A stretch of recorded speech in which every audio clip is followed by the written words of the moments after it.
Do you remember this picture? It was among the most iconic ones of 2021. A massive container got stuck in the Suez Canal. For 6 days, no ship could pass. The losses ran up to billions of dollars.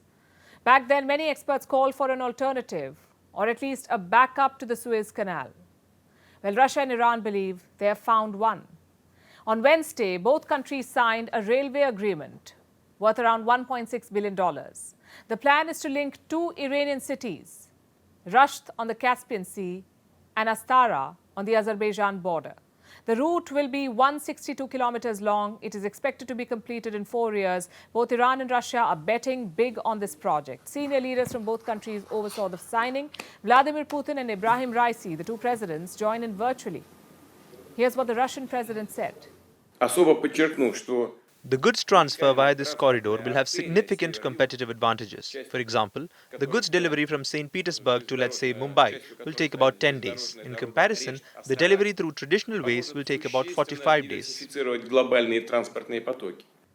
There's a reason why Putin used the example of Mumbai, because this railway isn't a standalone project. It's part of a bigger idea, the International North-South Transport Corridor. It was first proposed in the year 2002. Iran, Russia and India were the moving forces. The idea is simple, yet grand. Create a 7,200-kilometer long corridor, 7,200 kilometers. It will link the Indian Ocean to the Persian Gulf to the Caspian Sea to Russia, and from there to Northern Europe. It's a mix of everything, really. Shipping lanes, roads, railways. The plan is to get the goods to ports on the Persian Gulf, and from there, the ships take over. But how will this rival the Suez Canal? Because right now, it's the only route from Europe to Asia. This map should give you an idea. The starting and end points are the same, but the route is different. If successful, it will be great news for global trade, but getting there will be hard. The Suez makes up 12% of global trade. It has the head start of more than half a century. Plus, Russia and Iran face massive sanctions. Iran for its nuclear program, Russia for invading Ukraine. So building such a massive network is going to be tough, which is why this project hasn't really taken off yet. Some parts of this corridor have been built, but rivaling the Suez Canal is a long way off. But for the moment, let's keep the economics aside. What does this railway deal mean politically, strategically? It's a sign of how far Russia-Iran relations have come. During the Second World War, the Soviets invaded Iran. The Soviets were an occupying power for nearly 5 years in Iran, but today there are no hard feelings, it seems. In fact, Russia is one of Iran's closest partners.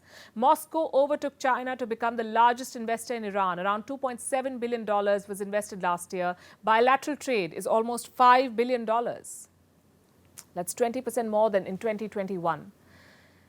There is a defense cooperation too. Iran is expected to get Su-35 fighter jets from Russia. 24 of them will be arriving later this month. And what did Russia get in return? Reports say drones. Apparently, Iran is smuggling drones to help Russia and Ukraine. Tehran denies this, but it's a hard sell.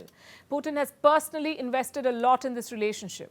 He visited Iran in August last year, just his second foreign trip after the invasion began. He also backed Iran's entry into the SCO, the Shanghai Cooperation Organization. What explains this close strategic partnership? One reason is Western sanctions. Both countries are feeling the pinch, so why not join hands and undermine the West? Iran gets much-needed investment in weapons. Russia gets a partner in West Asia. Both sides are also supporting the same guy in Syria, President Bashar al-Assad. So basically, it's all about give and take.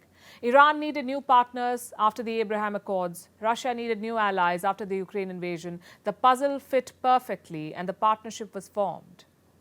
The North-South corridor could cement this relationship. But will it rival the Suez? As they say, only time will tell.